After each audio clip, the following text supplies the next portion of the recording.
Good day to you. I'm Leona Poon from the Department of Obstetrics and Gynecology at the Chinese University of Hong Kong.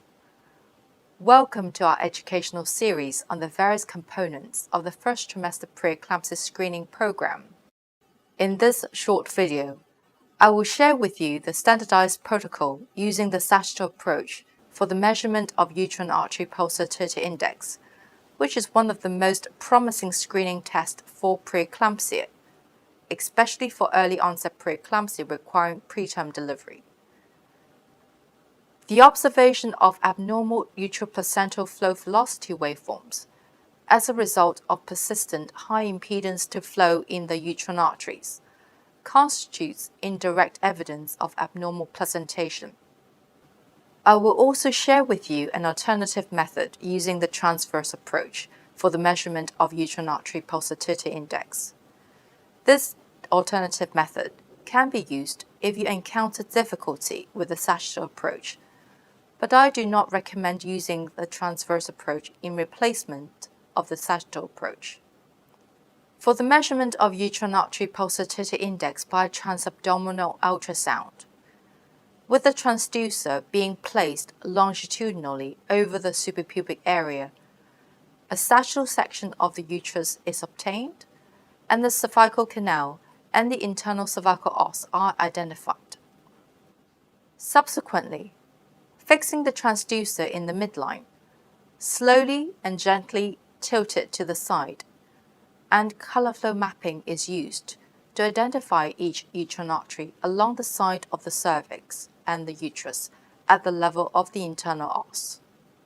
Pulsed wave Doppler is used with a sampling gate at 2 mm to cover the whole vessel, and care is taken to ensure that the angle of inclination is less than 30 degrees. When 3 similar consecutive waveforms are obtained, the uterine artery pulsatility index is measured from the left and right arteries. The assessment of uterine artery pulsatility index should be carried out by sonographers who have received the appropriate certificate of competence in the 11 to 13-week scan and Doppler of the Fetal Medicine Foundation. So the first step is to place the probe longitudinally over the suprapubic area. You can then see the uterus and the cervix. Fixing the probe in the midline. Then you can turn on color flow mapping. You gently tilt the probe to one side of the cervix. Then you'll be able to see the uterine artery appearing at the level of internal os. Once you see 3 consecutive waveforms that are similar, then you can freeze the image. Then you can use the automatic function to measure the uterine artery pulsatility index. And here you can see the values of peak systolic velocity being greater than 60 centimeters per second. And then you can see the pulsatility index of 1.94, which is within normal range.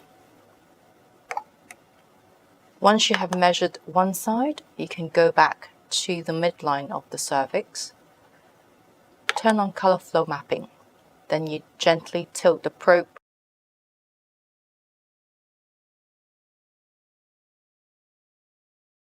and again you can use pulse wave Doppler and pressing the left button. Once you have 3 consecutive waveforms that are similar, you freeze the image and use the automatic function to measure the pulsatility index. And you can see that the peak systolic velocity is greater than 60 centimeters per second and the pulsatility index is 1.31. So the next method is with the approach of transverse section of the cervix. With the same principle, we place the probe longitudinally over the suprapubic area. You visualize the cervix and making sure that the cervix is in the middle of the screen. Then you rotate the image 90 degrees to visualize the transverse section of the cervix. So through the transverse approach, now you turn on color flow mapping. You'll be able to visualize both uterine arteries at the level of the internal os. So this is the right artery and this is the left artery. Now we measure the right uterine artery. And once you see 3 consecutive waveforms that are similar, we freeze the image and you use automatic function to measure the pulsatility index. So now we measure the left uterine artery pulsatility index.